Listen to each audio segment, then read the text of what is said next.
Friends, Tambaram to Rameswaram ட்ரிப்பில் Vlog4 பார்க்கலாம் வாங்க. ஸோ நாங்கள் வந்து புனித தீர்த்தங்கள்லாம் எல்லாம் முடிச்சுட்டு ட்ரெஸ் சேஞ்ச் பண்ணிவிட்டு கோயிலுக்கு தான் கிளம்புனோம். ஸோ கோயில் வந்து அந்த புனித தீர்த்தங்கள் அந்த இடத்துல இருந்தே கோயிலுக்குள்ளே முடியும், அடுத்த கோபுரத்துக்கு வரலாம், இல்லை கோயிலுக்கு வெளியில் வந்து வரலாம்.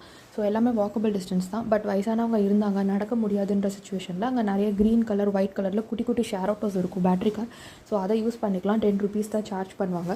ஸோ நாங்கள் போனது வீக்கெண்ட். ஸோ கோயிலுமே செம்ம ரஷ் இருந்தது க்யூவில். ஸோ ஸ்பெஷல் க்யூஸ் நாங்கள் யூஸ் பண்ணோம். லைக் 100 rupee 200 250 வரைக்கும் க்யூஸ் இருக்குது ஸ்பெஷல் க்யூ. நாங்கள் யூஸ் பண்ணது 250. ஸோ அதனால சீக்கிரமாக நாங்கள் சாமி தரிசனம் முடிச்சுட்டு நாங்கள் சாமி கும்பிட்டுட்டு வெளியில் வந்துட்டோம். ஸோ இதுக்கப்புறம் நாங்கள் வந்து சைட் சீயிங்க்கு தான் கிளம்புனோம். ஸோ சைட் சீயிங் என்னென்னலாம் பார்த்தோம், எவ்வளோ ரேட், அதுக்கு சார்ஜ் பண்ணாங்க அப்படின்றதெல்லாம் டீட்டெயிலாக நான் நெக்ஸ்ட்டு வ்ளாகில் சொல்கிறேன். இந்த வீடியோ பிடிச்சிருந்ததுன்னா do like, share and subscribe. Thank you.